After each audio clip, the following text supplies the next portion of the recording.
Hello, hello, everyone. Welcome to the day after July 4th here in the US. So it's July 5th and another Ask Philip. Now, we don't have specific questions today, but there is a post that I want to respond to and talk about a few other things that I think you're going to find very helpful. A little bit more stream of consciousness here, but the post resonated with a lot of you, or I'm assuming it's resonating with a lot of you, and it resonated with me personally as well as some recent client scenarios that I've dealt with. So, before we get into that, real quick announcement. Today's podcast that just came out is with our very own Jerry Bonanno, who is in the group, and we recorded an interview. It was amazing.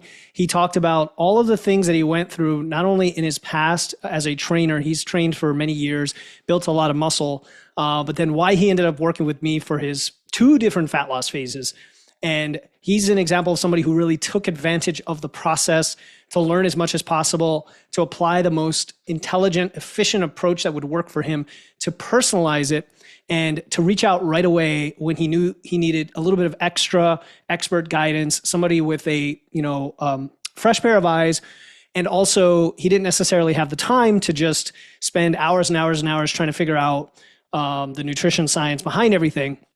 As much as we all enjoy that, and much as you might listen to my podcast where I talk about that, it's very difficult to take all of that information and say, okay, what pieces of that really matter to me? So if you're looking for that kind of discussion and actual practical insights that come out of it related to the mental side, related to tracking, related to the process itself, he talks about his experience with shifting away from carnivore, which a lot of you might be familiar with the lower carb and the carnivore type diets.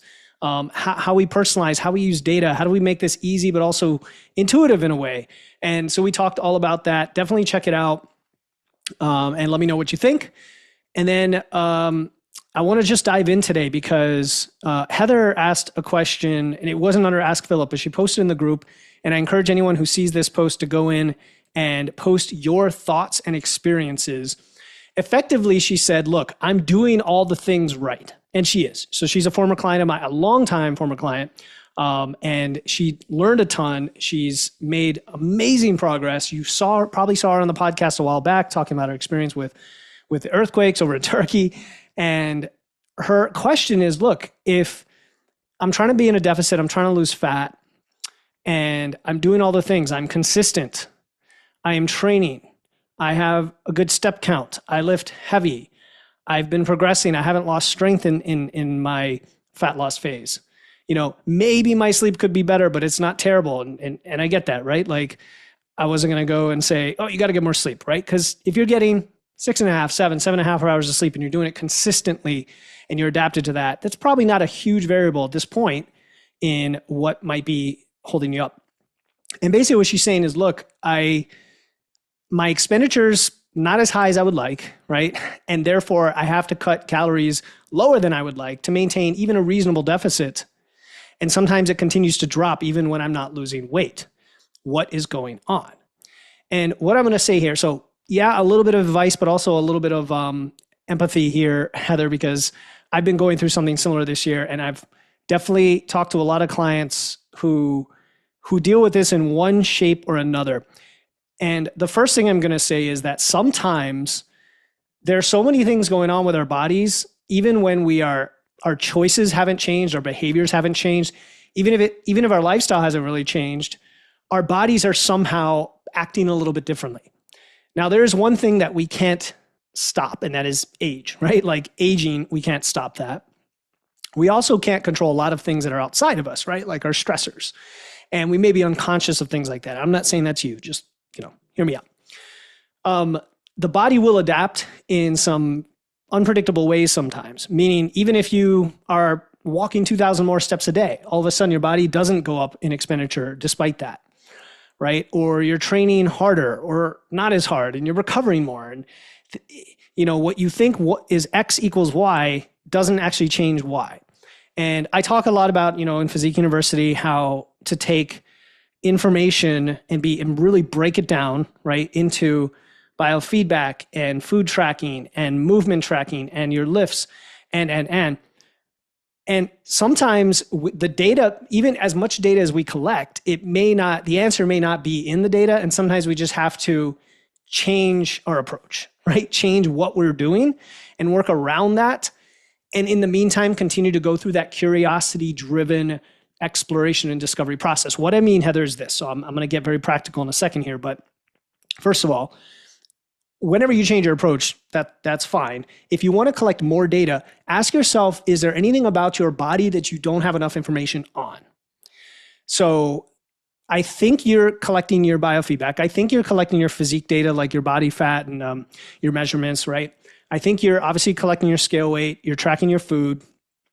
Hopefully you're tracking your stress levels and your sleep and doing what you can there, right? But what about hormones? That's the big one, right? A lot of people are thinking of that. What about hormones? Okay, especially being a woman. And again, age is the one thing we can't stop. So could there have been a meaningful change in thyroid health or something like that, totally independent of your lifestyle? And I talk about all the time, like for most women, hormones are not the cause of the issues. It's the lifestyle that causes the hormones that causes the issues. But if you fix the lifestyle, or your lifestyle is basically where it needs to be, could there still be a hormone issue? Absolutely. And so have you gotten testing for that, right? That's my first thought. As far as the behaviors, so this is where I wanted to personally relate to you, all right? I'm going to show you my weight trend over the last 6 months or so, okay?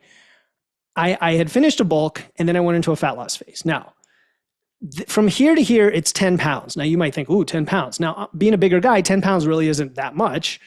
And very commonly in the past, when I've done a fat loss phase, and many of my male clients who are like in my size range or bigger are going to easily lose like 15, 20, 25 pounds in like 3 or 4 months, right? But that's in a very concentrated, very precise fat loss phase where the body is responding well. You're able to maintain the deficit on a reasonable number of calories. In your case, Heather, you're saying the calories keep getting cut. I don't feel like it's enough for my energy and my needs, yet I still want more fat loss. So this actually inspired me, by the way.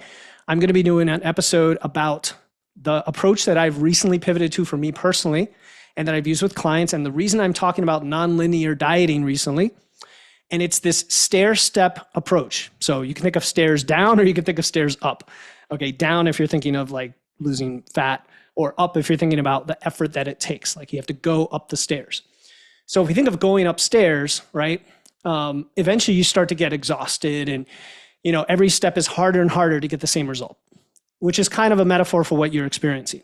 Every step is harder and harder, right? There's this adaptation going on. Forget why it's happening, right? Because we've already talked about all those variables. There might be a reason that you have control over. There might not. Just forget why and just acknowledge that it's happening. Kind of like when emotions bubble up, they're happening. You can watch them fly by. You look at it objectively and say, okay, this is happening. And then ask yourself, okay, is there an approach I can take here where I know that I can't be walking up the stairs indefinitely to get this little result. So instead, I'm going to take a break at a landing, right? Imagine stairs that have these big, long landings. You could think of those as maintenance phases, okay? And you can see here, I've like kind of unintentionally here, and now, well, quasi, not unintentionally, but I didn't want to at the time go to maintenance. But because I'm having shoulder issues, I'm a year out from shoulder surgery and, things are acting up. I'm not able to train as hard as I would like, even though I'm trying to, but if I try too hard, my shoulder fights back. I've spent time at maintenance in different phases just to recover. Now, not only that, I'm not showing it here, Heather, but my expenditure has been dropping to the lowest it's ever been. And I've got more muscle than I've ever have. My step count is pretty consistently, for me, it's around 8,000 to 10,000, which admittedly is maybe 2,000 to 4,000 less than my average used to be. Working at home, no excuses, it just is what it is. It's what my behaviors have been. So I could either move a lot more, which I can probably have more control over than you can, right? Because you said you're already doing that. Or I can accept the fact that I'm not going to be able to eat as many calories, and I don't want to live that way for too long. I don't want to spend months and months and months trying to lose another 10 pounds or whatever amount it is. I would rather just think of this as a long game and spend a little bit of time at fat loss and then at maintenance, then at fat loss, then at maintenance. Now, your comment from Andy Baker about like most people don't get results because they don't spend time in that phase long enough. I think he's mainly talking about building muscle, not so much fat loss, although it can apply in both directions. But If you go into a fat loss phase and you go like moderately aggressive and then you recover to maintenance for a while, and by a while, I mean at least 3 or 4 weeks, if not longer, and then you go into a fat loss phase, moderately aggressive, and go to maintenance, you may find that there's a place where you can live doing that, where life overall is enjoyable. You're eating what you want. You have these small sections of fat loss where you knock off a few pounds, but then you get back to maintenance. And over the long game, you're actually getting that body comp that you want. You're also recovering a lot. You're not adapting as much. And you might find that that approach works.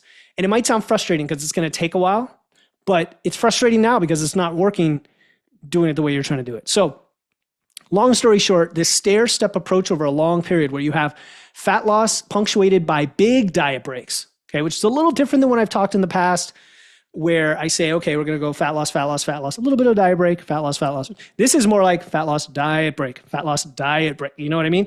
Like these big landings on the staircase where you just hang out and you're just nipping away at the fat loss. Some people may need to do that, right? And those fat loss phases, you may find that you can go more aggressive and tolerate it because you've been recovering so often in between.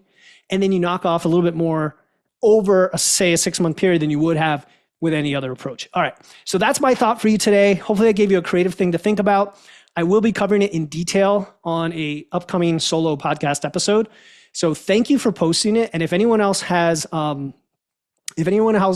to share their experiences like Heather's or things that have worked for you, please go right ahead and join in on the community and do that. Otherwise, have a great weekend. We're actually going to go to a basketball game on Sunday with the girls. They've actually never seen like a professional basketball game. It's WNBA up here in Connecticut. So that's going to be a lot of fun. Secret, they don't know, but I'm looking forward to that. We had a great time yesterday with the cookout, watched some fireworks, did some home fireworks. And so looking forward to just relaxing this weekend and then hitting it hard next week. That's it. I'll talk to you guys next time.